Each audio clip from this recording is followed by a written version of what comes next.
Pinangangambahang maapektuhan ng Bagyong Christine ang higit kumulang 30 milyong individual. Ilang mga lugar sa bansa ang posibleng makaranas ng pagbaha at landslide. Kumuha tayo ng update mula kay Benji Durango live. Benji.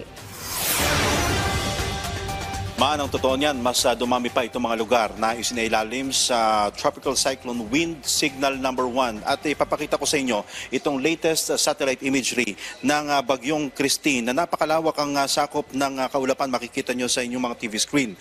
Signal number 1 sa mga susunod na lugar sa bansa, tulad na lamang sa Luzon, southeastern portion ng Isabela, partikular na sa Palanan at Dinapigue, Aurora, northern at eastern portions ng Quezon, kabilang ng Tagkawayan, Ginayangan, Buena Vista, San Narciso, San Andres, General Nakar, Pitogo, San Francisco, Calawag, Pagbilao, Infanta, Lopez, Katanawan, Mulanay, Unisan, General Luna, Plaridel, Quezon, Alabat, Sampaloc, Padre Burgos, Macalelon, Mauban, Perez, Agdangan, Gumaca at Timonan, Real kasama ng Polillo Islands, Camarines Norte, Camarines Sur, Catanduanes, Albay, Sorsogon at Masbate kabilang ng Ticao Island at Burias Island. Sa Visayas naman, Eastern Samar, Northern Samar, Samar, Leyte, Biliran at Southern Leyte.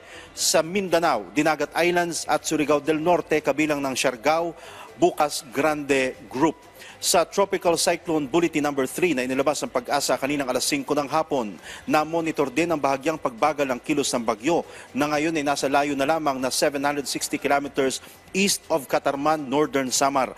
Taglay ang lakas ng hangin na 55 kilometers per hour malapit sa sentro at pagbugso naman aabot sa 70 kilometers per hour.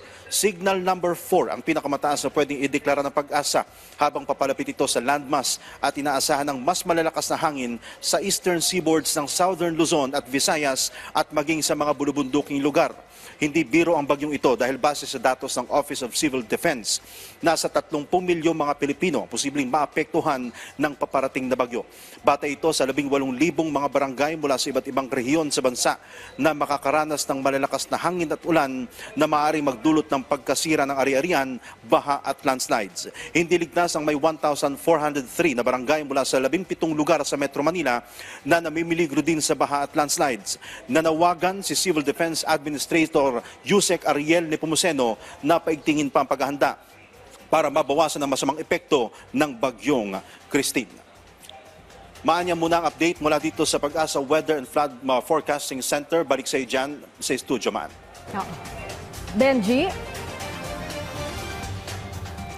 Benji, hanggang kailan mananatili sa Philippine Area of Responsibility itong Bagyong Christine?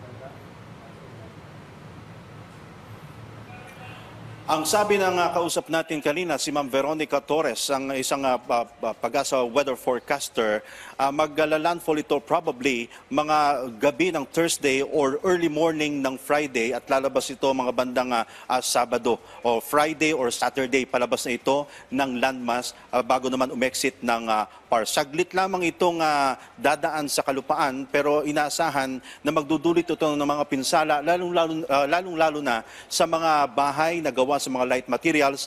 Magkakaroon din ng epekto ito sa agrikultura, yung mga puno po pwedeng mabuwal, pwedeng bumagsak, kaya dobling pag-iingat ang abiso na Pag-asa sa ating po mga kababayan. Maan? Alright, maraming salamat sa iyo, Benji Durango.